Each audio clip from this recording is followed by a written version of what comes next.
2026 போல 2031 தமிழ்நாட்டில் மற்றொரு ஆட்சி மாற்றம் ஏற்படும் என வி த லீடர்ஸ் நிறுவனர் அண்ணாமலை தெரிவித்துள்ளார்.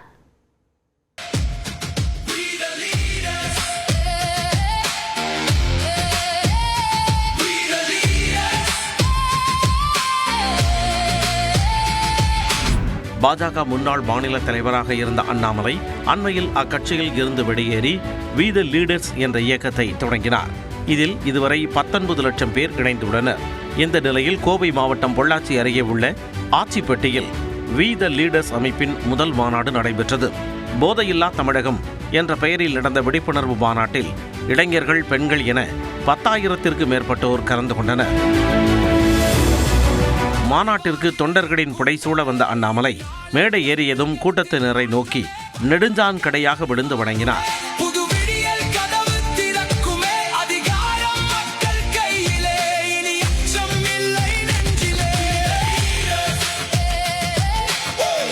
அதைத் தொடர்ந்து மாநாட்டில் போதை எதிர்ப்பு உறுதிமொழி எடுக்கப்பட்டது. போதை இல்லாத தமிழகம் என்ற இலக்கை நோக்கி சாமானிய மக்களின் நல்வாழ்விற்காக அர்ப்பணிப்புடன் செயல்படுவேன். மாற்றம் நம்மிடமிருந்து துவங்கட்டும். போதைப் பொருள் ஒழிப்பில் தேசிய முன்னோடி மாநிலமாக தமிழகத்தை மாற்ற வேண்டும். மாவட்டந்தோறும் போதைப் பொருள் தடுப்பு குழுவை உருவாக்க வேண்டும். கல்வி நிலையங்கள் அருகே செயல்படும் டாஸ்மாக் கடைகளை மூட வேண்டும் என்பன உள்ளிட்ட 6 தீர்மானங்கள் நிறைவேற்றப்பட்டன. பின்னர் மேடையில் பேசிய அண்ணாமலை வி த லீடர்ஸ் இயக்கம் சரியான நேரத்தில் அரசியல் கட்சியாக மாறும் என தெரிவித்தார். அரசியல் கட்சியில 1%, 2% உறுப்பினர்கள் இருப்பாங்க. மிஞ்சி போனா 5% பெண் உறுப்பினர்கள் இருப்பாங்க. ஆனா ஒரு அமைப்புல நம்ம ஆரம்பித்த 1 மாத காலத்துல 17% பெண்கள் என்பது நம்மை நம்பி வந்திருக்கின்றார். இந்த 39 வயசு கீழே இருக்கக்கூடியவங்க 2026 தமிழகத்துல ஒரு ஆட்சி மாற்றத்தை ஏற்படுத்தினாங்க. 2031 மற்றும் ஒரு மிகப்பெரிய ஆட்சி மாற்றத்தை அவங்க ஏற்படுத்த தான் போறாங்க. அதுல யாருக்கும் எந்த விதமான சந்தேகம் வேண்டாம். தாவேகா அரசு முடியும் பொழுது 15 லட்சம் கோடி ரூபாய் கடன் இருக்கும் என்றும் அண்ணாமலை கூறினார். டிவிகே அரசு முடியும் பொழுது கடன் 14 லட்சம் 15 லட்சம் கோடி இருக்கத்தான் போகுது. நீங்க பாருங்க, அதை நாம் சரி செய்யணும். நல்ல தலைவர்களை, தேர்ந்தவர்களை கொண்டு வந்து உட்கார வைக்கணும். நம்முடைய பொறுப்பு அங்க இருக்குதுங்க. பாஜகவில் இருந்து ஏன் வெளியே வந்தேன் என்பது குறித்தும் அண்ணாமலை விளக்கமளித்தார். ஒரு கட்சியிலிருந்து வெளியே எதற்காக வருகின்றோம்? அந்த கட்சியின் மீது கோபம் ஒரு பக்கம், ஆமாம். அந்த கோபத்தை எப்படி காட்டணும்? அதுக்கு ஒரு பொறுப்புணர்ச்சி வேண்டும், ஆமாம். அப்ப சில திமுக நண்பர்களுக்கு சந்தேகம், அப்ப பிஜேபியினுடைய பி டீம் தான் இந்த அண்ணாமலையா? ஏன்னா வெளியே வந்தா திட்டணுமே, யாரையுமே திட்டலையே. இந்நேரம் மோடியை பத்தி 2 வார்த்தை திட்டிருந்தா தானே மற்றவங்க எல்லாம் வருவாங்க. ஏன் திட்டாம இருக்காரு? எளிய குடும்பத்தை சார்ந்த, விவசாய குடும்பத்தை சார்ந்த நாம் யாருமே வெளியே வரும் பொழுது ஒரு பழிச்சொல்லை சொல்லி வெளியே வரமாட்டோம். சாதி மதத்தை வைத்து செய்த சாக்கடை அரசியல் போதும் என்றும் ஆவேசமாக பேசினார்.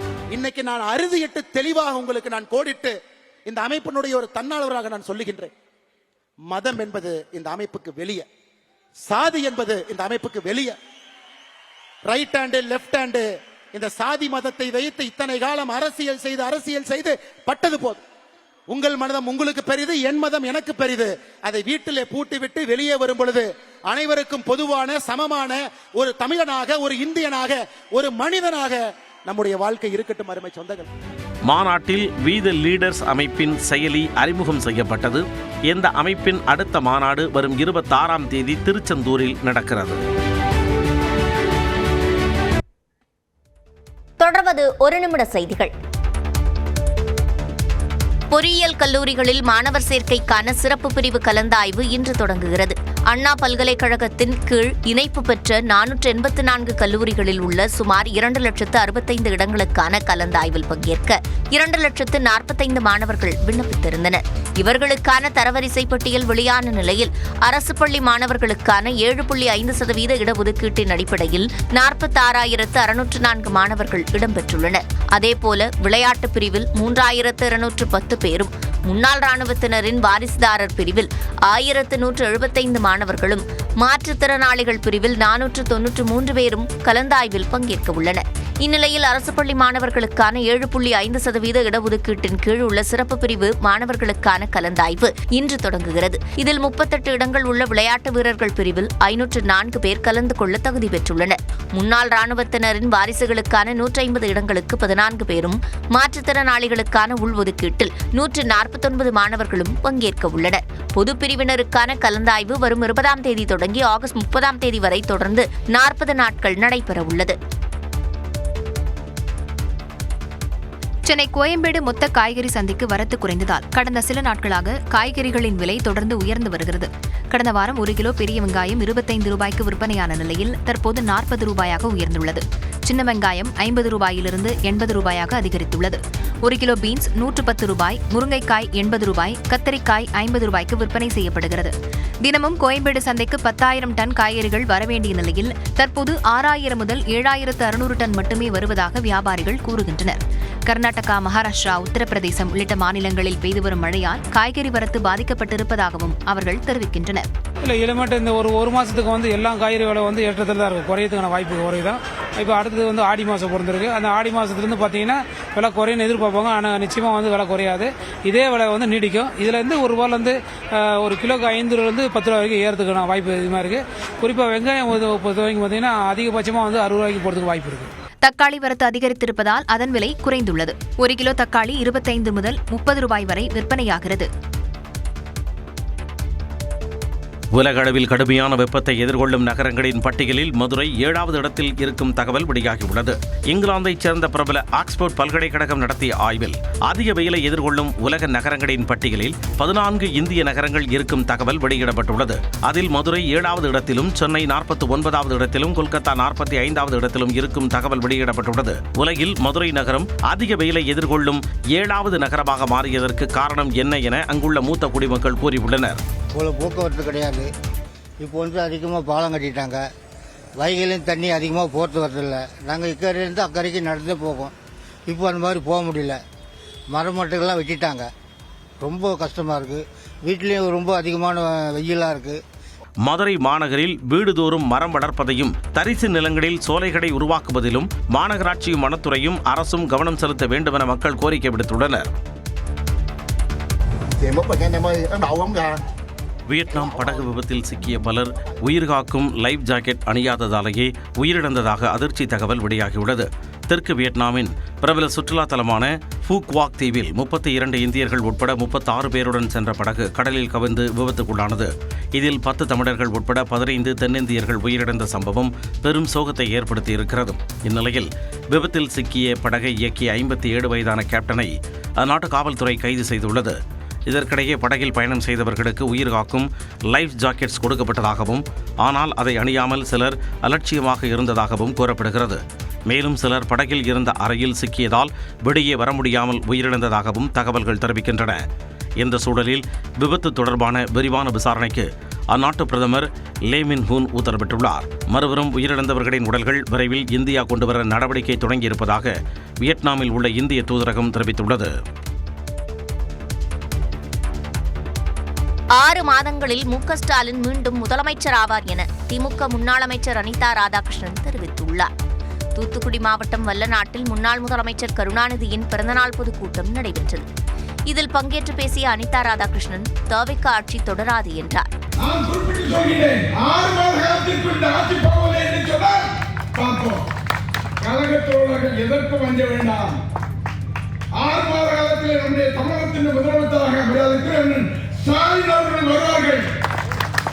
தொடர்ந்து பேசிய அவர் தனக்கு அமைச்சர் பதவி தருவதாக கூறி பேரம் பேசப்பட்டதாக குற்றம் சாட்டினார்.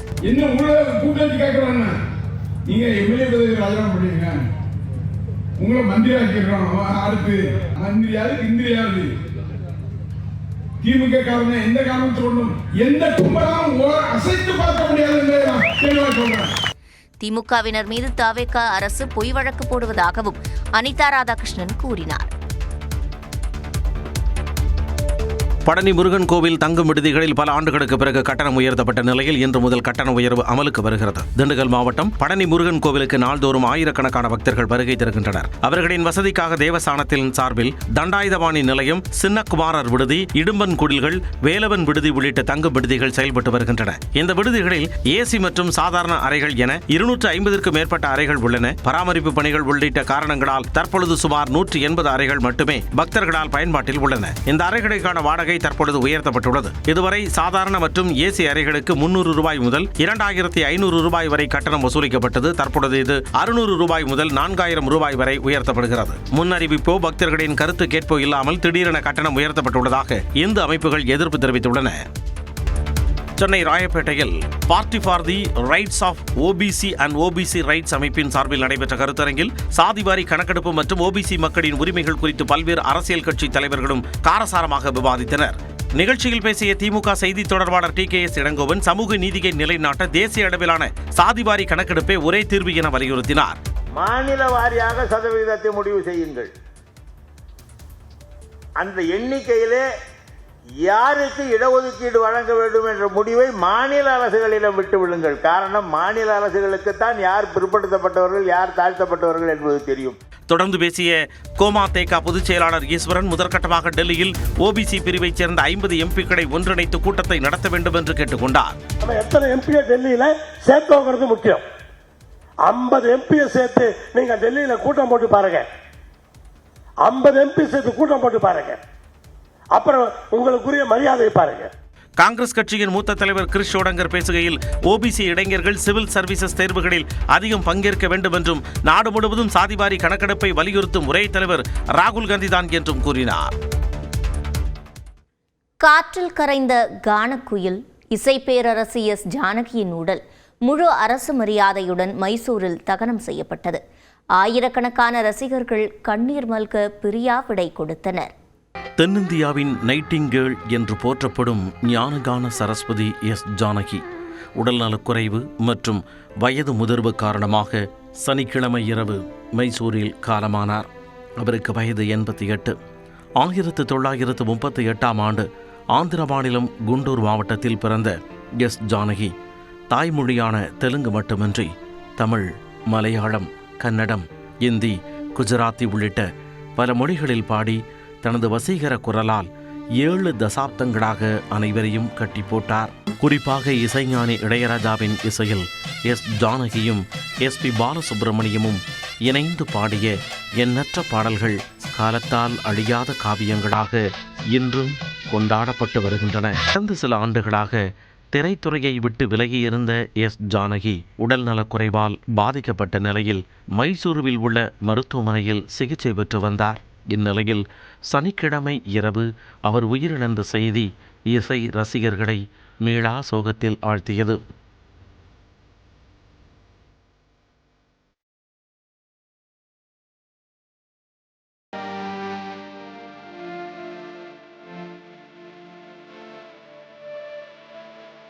இவரது இசை பங்களிப்பை கௌரவிக்கும் வகையில் கர்நாடக அரசு முழு அரசு மரியாதையுடன் இறுதிச் சடங்கை நடத்த முடிவு செய்து அதன்படி அவரது உடல் மைசூரு மகாராஜா கல்லூரி மைதானத்தில் பொதுமக்கள் அஞ்சலிக்காக வைக்கப்பட்டது. எஸ் ஜானகியின் உடலுக்கு அரசியல் தலைவர்கள், திரைத்துறையினர், இசை பிரபலங்கள் மற்றும் ரசிகர்கள் கண்ணீர் மல்க அஞ்சலி செலுத்தினர். அவருடன் பயணித்த பாடகர்கள் மனோ, சித்ரா உள்ளிட்ட பல முக்கிய பிரபலங்கள் நேரில் சென்று கண்ணீர் மல்க அஞ்சலி செலுத்தினர்.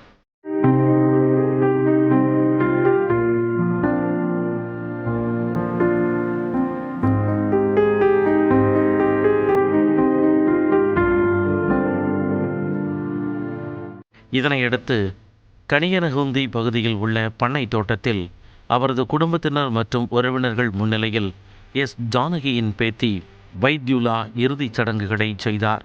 இதனையடுத்து கர்நாடக காவல்துறை சார்பில் 30 குண்டுகள் முழங்க எஸ் ஜானகியின் உடலுக்கு முழு அரசு மரியாதை வழங்கப்பட்டது.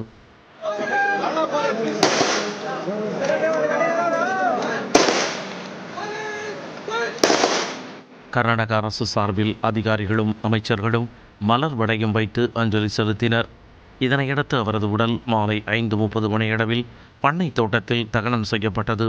தங்கமான குரலால் பல தலைமுறைகளை வசீகரித்த எஸ் ஜானகி நம்மை விட்டு மறைந்தாலும் அவர் பாடிய ஆயிரக்கணக்கான பாடல்கள் என்றும் அழியாத இசை செல்வமாக ரசிகர்களின் இதயங்களில் ஒலித்துக் கொண்டே இருக்கும்.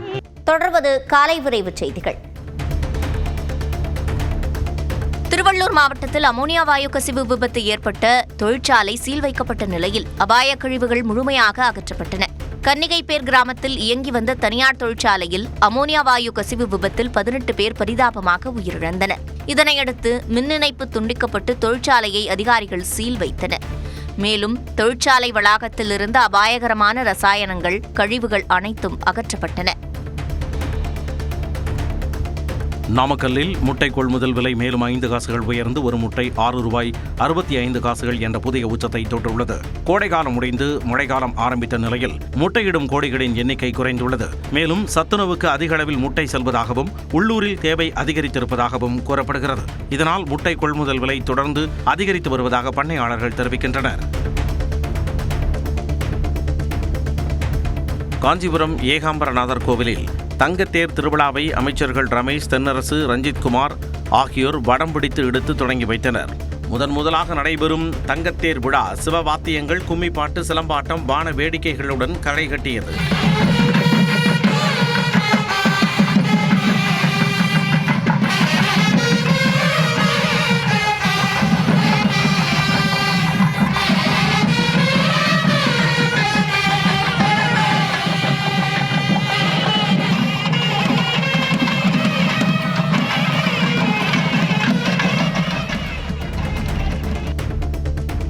நீலகிரியிலிருந்து கர்நாடகா செல்லும் பந்திப்பூர் சாலையில் பேருந்தை வழிமறித்த யானைகளால் போக்குவரத்து பாதிக்கப்பட்டது. சுமார் அரை மணி நேரம் வாகனங்கள் அணிவகுத்து நின்ற நிலையில் வனத்துறையினர் ஒலி எழுப்பி யானைகளை வனப்பகுதிக்கு விரட்டினர்.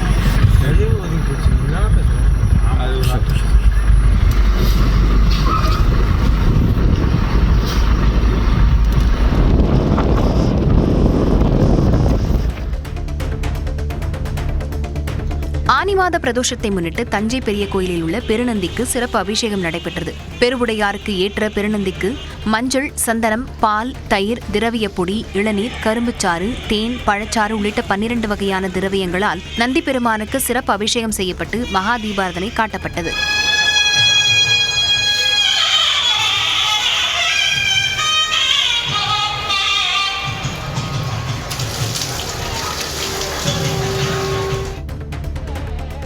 திருவண்ணாமலை அருகே புது மல்லவாடி திரௌபதி அம்மன் கோவிலில் மகாபாரத அக்னி வசந்த விழாவையொட்டி துரியோதனன் படுகடம் வெகு விமர்சையாக நடைபெற்றது. களிமண்ணால் செய்யப்பட்ட துரியோதனன் உருவத்தை பீமன் வதம் செய்யும் நிகழ்வை 1000த்திற்கும் மேற்பட்ட பக்தர்கள் கண்டு தரிசனம் செய்தனர்.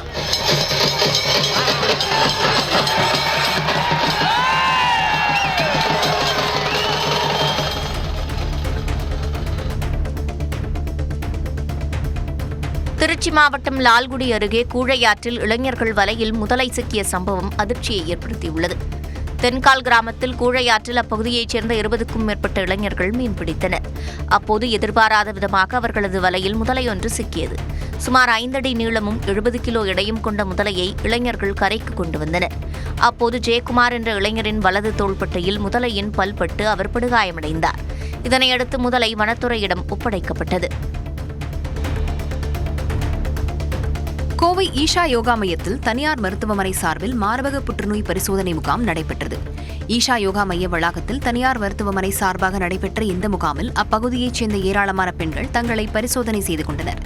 நடமாடும் மார்பக புற்றுநோய் பரிசோதனை வாகனம் மூலம் பரிசோதனையில் தங்களை ஈடுபடுத்திக் கொண்ட பெண்களுக்கு மருத்துவர்கள் ஆலோசனைகளை வழங்கினர். முல்லை பெரியாறு அணையிலிருந்து தண்ணீர் திறக்கப்பட்டதால் வைகை அணையில் போதிய நீர் இருப்பு ஏற்பட்டுள்ளது. 71 அடி உயரம் கொண்ட வைகை அணையின் நீர்மட்டம் கடந்த மாதம் 20 அடியாக சரிந்ததால் குடிநீர் தட்டுப்பாடு ஏற்படக்கூடிய அபாயம் உருவானது. தற்போது முல்லை பெரியாறு அணையிலிருந்து வினாடிக்கு 350 கனஅடி வீதம் நீர் திறக்கப்பட்டதால் வைகை அணை நீர்மட்டம் 34.02 அடியாகவும் நீர் இருப்பு 553 மில்லியன் கனஅடியாகவும் உயர்ந்துள்ளது. நீர்வரத்து வினாடிக்கு 134 கனஅடியாக உள்ள நிலையில் மதுரை, தேனி மாவட்ட மக்களின் குடிநீர் தேவைக்காக 86 கனஅடி நீர் திறக்கப்படுகிறது. ஞாயிறு விடுமுறையொட்டி திருச்செந்தூர் சுப்பிரமணிய சாமி கோவிலில் பல்லாயிரக்கணக்கான பக்தர்கள் குவிந்தனர். நாடி கிணற்றில் நீராடவும் முடிக்காணிக்கை செலுத்தவும் பக்தர்கள் சுமார் 3 மணி நேரமும், சாமி தரிசனத்திற்கு 5 முதல் 6 மணி நேரமும் நீண்ட வரிசையில் காத்திருந்தனர். மேலும் தரிசன வரிசையில் அடிப்படை வசதிகள் போதவில்லை என பக்தர்கள் குற்றம் சாட்டினர். சென்னையை அடுத்த பாடி அருகே சாலையோரம் காரை நிறுத்திவிட்டு உள்ளே உரிமையாளர் தூங்கிக் கொண்டிருந்த போது கார் திடீரென தீப்பிடித்து எரிந்த சம்பவம் பரபரப்பை ஏற்படுத்தியது. டிஎம்பி நகரைச் சேர்ந்த மதியழகன் என்பவர் தனது காரில் ஏசியை ஆன் செய்துவிட்டு உள்ளேயே தூங்கியுள்ளார். அப்போது காரில் எதிர்பாராத விதமாக தீப்பிடித்துள்ளது. இதனையடுத்து அருகில் இருந்தவர்கள் கூச்சலிட்டதும் மதியழகன் வெளியேறினார். பின்னர் மளமளவென கார் தீப்பற்றி எரிந்தது. தகவல் அறிந்து விரைந்த தீயணைப்புத் துறையினர் தண்ணீரை பீச்சி அடித்து தீயை அணைத்தனர். இருப்பினும் கார் முற்றிலும் எரிந்தது. தென்காசி மாவட்டம் குற்றாலத்தில் படகு சேவை எப்போது தொடங்கும் என சுற்றுலாப் பயணிகள் எதிர்பார்த்து காத்துக் கொண்டிருக்கின்றனர். ஐந்தருவி செல்லும் சாலையில் உள்ள வெண்ணமடை குளத்தில் படகு சவாரி நடைபெறுவது வழக்கம். இருப்பினும் நடப்பாண்டில் அருவிகளில் 3 முறை வெள்ளப்பெருக்கு ஏற்பட்டதாலும் சுற்றுலாத்துறை சார்பில் குளத்திற்கு தண்ணீர் முழுமையாக நிரம்பாததால் படகு சவாரி செய்வதில் காலதாமதம் ஏற்பட்டுள்ளது. இதனால் அதிருப்தியடைந்த மக்கள் விரைவில் சுற்றுலாப் பயணிகள் படகு சவாரி மேற்கொள்ளும் வகையில் சுற்றுலாத்துறை நடவடிக்கை மேற்கொள்ள வேண்டும் என கோரிக்கை வைத்துள்ளனர். கடந்த ஆண்டுடன் ஒப்பிடும்போது தமிழ்நாட்டில் நடப்பாண்டில் நிலத்தடி நீர்மட்டம் சரிந்துள்ளதாக மாநில நிலத்தடி மற்றும் மேற்பரப்பு நீர்வள தரவு மையம் கூறியுள்ளது. எந்தெந்த மாவட்டங்களுக்கு அதிக பாதிப்பு என்பதை வரைகலை மூலம் விளக்குகிறார் சிறப்பு செய்தியாளர் பாலவேல். கடந்த ஆண்டோடு ஒப்பிடுகையில் நிலத்தடி நீர்மட்டம் பல்வேறு மாவட்டங்களில் வெகுவாக குறைந்திருக்கிறது. அதற்கான காரணங்கள் என்ன, தீர்வுகள் என்ன அப்படிங்கிற விவரங்களை விரிவாக பார்க்கலாம். மாநில நிலத்தடி மற்றும் மேற்பரப்பு நீர்வள தரவு மையம் பல்வேறு ஆய்வு முடிவுகளை வெளியிட்டிருக்கிறது. அந்த ஆய்வு முடிவுகள் என்ன அப்படின்னு பார்த்தோம்னா, திண்டுக்கல்லை பொறுத்த வரைக்கும் 2025 இருந்ததை விட 2026 கிட்டத்தட்ட 6.77 மீட்டர் அளவுக்கான நிலத்தடி நீர் என்பது குறைந்திருக்கிறது. தர்மபுரியை பொறுத்த வரைக்கும் கடந்த ஆண்டோடு ஒப்பிடுகையில் இந்த ஆண்டு 5.55 மீட்டர் என்பது நிலத்தடி நீர்மட்டம் குறைந்திருக்கிறது. அதே போன்று கரூரை பொறுத்த வரைக்கும் கடந்த ஆண்டோடு ஒப்பிடுகையில் 5.42 மீட்டர் அளவுக்கு நிலத்தடி நீர்மட்டம் வெகுவாக குறைந்திருக்கிறது. நாமக்கல்லை பொறுத்த வரைக்கும் 5.26 மீட்டர் அளவுக்கு இந்த நிலத்தடி நீர் என்பது குறைந்திருக்கிறது. கோவையை பொறுத்த வரைக்கும் 2025 ஒப்பிடுகையில் 4.81 மீட்டரும், ஈரோட்டை பொறுத்த வரைக்கும் 4.24 மீட்டரும் நிலத்தடி நீர்மட்டம் என்பது கடந்த ஆண்டை ஒப்பிடுகையில் குறைந்திருக்கிறது. 5 மாவட்டங்களில் ஒரு டேஞ்சர் ஜோன்ல இருக்கக்கூடிய ஒரு இண்டிகேஷனா இது பார்க்கப்படுகிறது.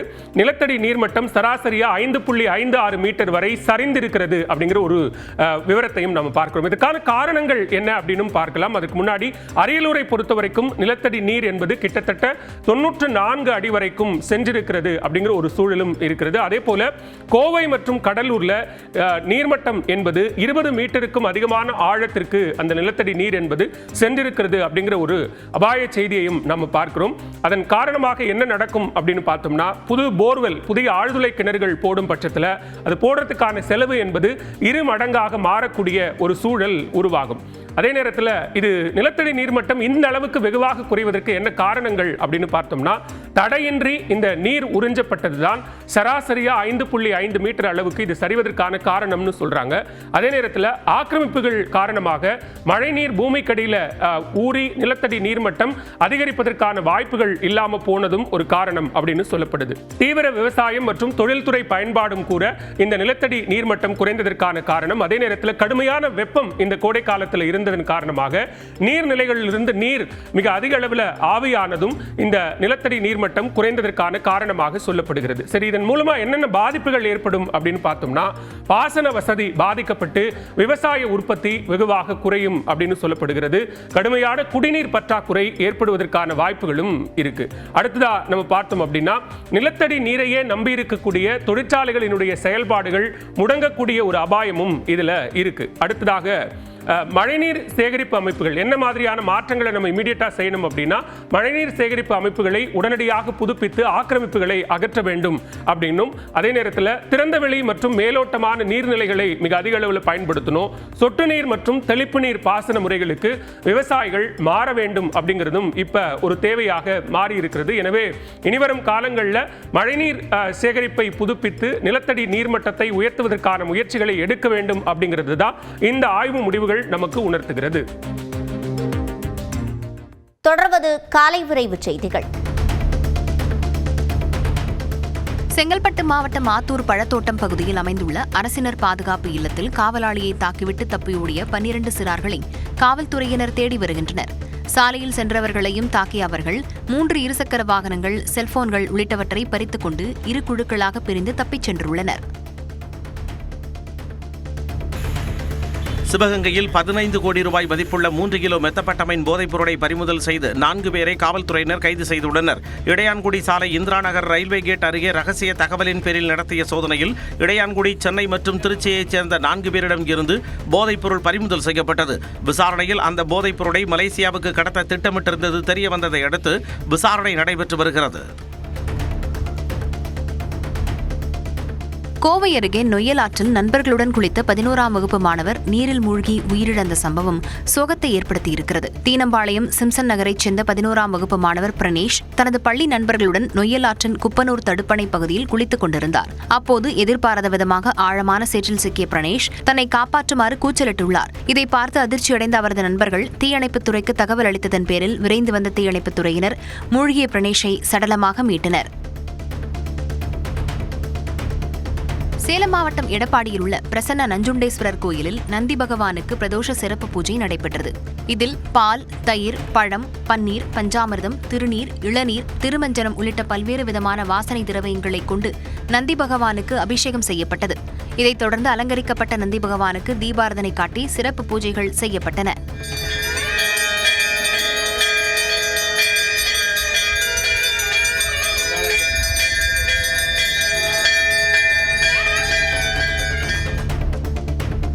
கேரள மாநிலம் திருவனந்தபுரம் மாவட்டத்தில் கிணற்றுக்குள் விழுந்த ராஜநாகம் நீண்ட போராட்டத்திற்கு பின் மீட்கப்பட்டது. கோட்டூர் பகுதியில் உள்ள வீடு ஒன்றின் கிணற்றில் ராஜநாகம் ஒன்று கிடந்துள்ளது. இதைக் கண்டு அதிர்ச்சியடைந்த அப்பகுதி மக்கள் வனத்துறையினருக்கு தகவல் அளித்தனர். தகவலின் பேரில் விரைந்து வந்த வனத்துறையினர் நீண்ட போராட்டத்திற்கு பிறகு ராஜநாகத்தை மீட்டனர். தூத்துக்குடி மாவட்டம் சூரங்குடியில் ஆனி மாத கொடை விழாவை ஒட்டி மாட்டு வண்டி பந்தயம் விமர்சையாக நடைபெற்றது. சின்னமாடு, பூஞ்சிட்டு என 2 பிரிவுகளாக நடைபெற்ற போட்டியில் 38 ஜோடி மாடுகள் கலந்து கொண்டு மின்னல் வேகத்தில் சீறி பாய்ந்தன.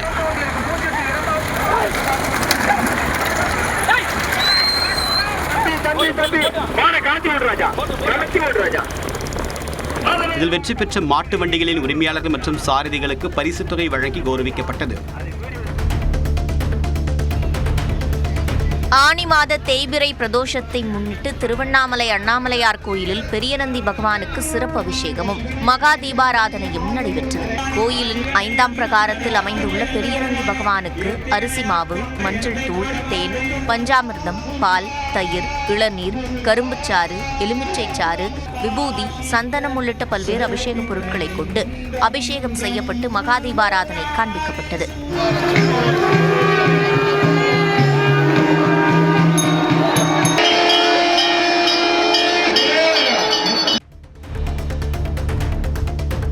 வந்தே மாதரம் பாடுவதை கட்டாயமாக்கும் சுற்றறிக்கையை மத்திய அரசு திரும்பப் பெற வேண்டும் என விசிக தலைவர் திருமாவளவன் வலியுறுத்தியுள்ளார். இது தொடர்பாக அவரது அறிக்கையில் RSS அமைப்பின் தூண்டுதலால் வந்தே மாதரம் பாடலை இந்தியாவின் தேசிய கீதமாக மாற்றுவதற்கு பாஜக முயற்சிப்பதாக குற்றம் சாட்டினார். மேலும் பாஜக அரசின் மதவாத அரசியலின் செயல் திட்டங்களுக்கு தமிழ்நாடு அரசு இணங்கக்கூடாது என்றும் திருமாவளவன் தெரிவித்தார். நம்பிக்கையில்லா தீர்மானம் கொண்டு வரும்போது தவிக ஆட்சி நிலையான ஆட்சியா இல்லையா என்பது தெரியவரும் என அதிமுக மாநிலங்களவை MP தனபால் தெரிவித்துள்ளார். செங்கல்பட்டு மாவட்டம் திருக்கழுக்குன்றத்தில் நடைபெற்ற அதிமுக நிர்வாகிகள் கூட்டத்தில் பேசிய அவர் இதனை தெரிவித்தார். என்றைக்கும் இந்த ஆட்சி கலைந்து விடுவதற்கு வாய்ப்பு இருக்கிறது. என்றைக்கு வேண்டுமானாலும் இந்த ஆட்சி கலைவதற்கு வாய்ப்பு இருக்கிறது. ஆக இது 6 மாதமாக இருக்கலாம், ஓராண்டாக இருக்கலாம். இந்த 6 மாத காலம் இன்றைக்கு இந்த ஆட்சி நிலைத்திருக்கிறது என்று சொன்னால் அதிலும் அதிமுகவில் தான் இந்த ஆட்சி 6 மாத காலம் நிலைத்திருக்கிறது. சென்னையில் சொத்துக்காக பெற்ற மகனால் வீட்டை விட்டு துரத்தப்பட்டு 3 ஆண்டுகளாக நாடோடியாக தவித்த முதியவர் ஒருவர் சட்ட போராட்டத்தின் மூலம் தனது சொந்த வீட்டிற்குள் மீண்டும் நுழைந்தார். மணலியைச் சேர்ந்த முதியவர் மகாலிங்கம் தனது பேத்திக்கு சொத்தை எழுதியதால் மகனால் வீட்டை விட்டு விரட்டப்பட்டதாக கூறப்படுகிறது. இதையடுத்து கடந்த 3 ஆண்டுகளாக கோவில்களிலும் பேருந்து நிலையங்களிலும் தங்கி வந்த அவர் உயர்நீதிமன்றம் மற்றும் மாவட்ட ஆட்சியரின் உத்தரவால் நீதியை தன்வசமாக்கியுள்ளார். 3 ஆண்டுகள் கழித்து தனது சொந்த வீட்டிற்குள் குடியேறிய அந்த முதியவர் மறைந்த தன் மனைவியின் புகைப்படத்தை பார்த்து கண்ணீர் மல்கிய அந்த காட்சி அங்கிருந்தோரை நெகிழச் செய்தது.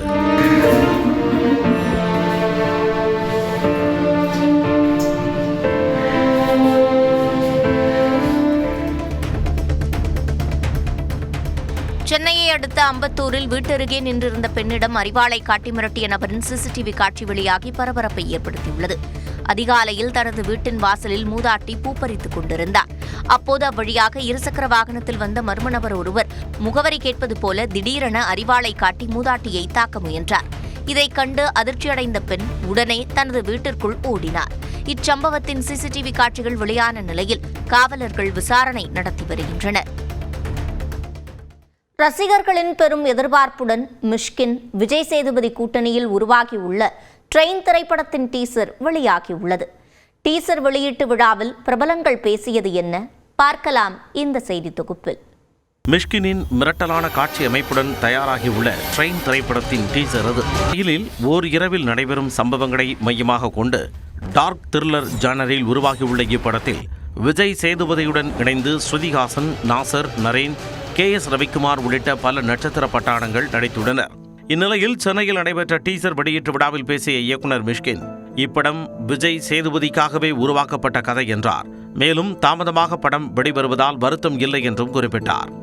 நான் I found one of my not only a great actor, one of the great human being நான் அவரை பார்த்தேன். விஜய் சேதுபதி ஃபோட்டோ ஒட்டிட்டு பார்த்து எழுதினேன். பெரிய தாடி இருக்கணும்.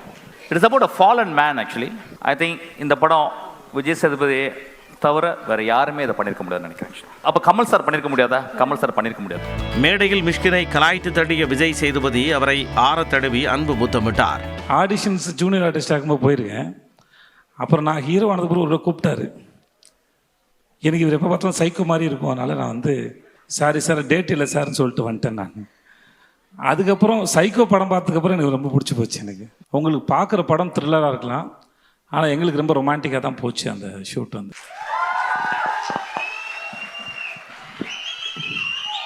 தொடர்ந்து பேசிய ஸ்ருதிஹாசன், மிஷ்கின் பேசினாலே தனக்கு பயம் என்றார். Actually is one of the most creative minds. Very eccentric. நல்லா பாராட்டணுமா? And really no, honestly.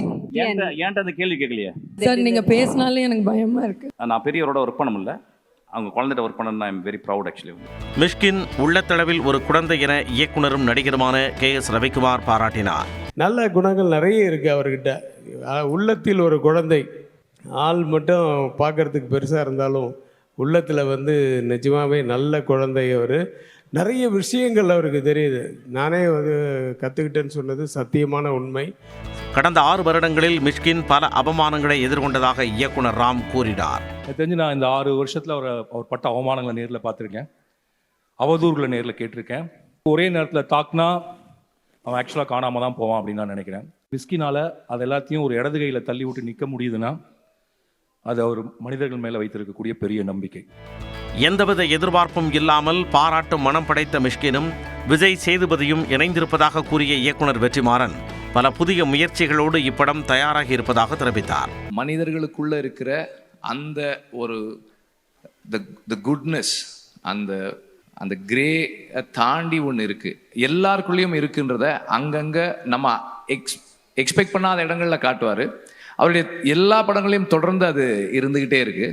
Train திரைப்படம் தாமதமாக வெளியானாலும் மிஷ்கின் விஜய் சேதுபதி கூட்டணியில் உருவான மேஜிக்கை திரையில் காண ரசிகர்கள் ஆவலோடு காத்திருக்கின்றனர்.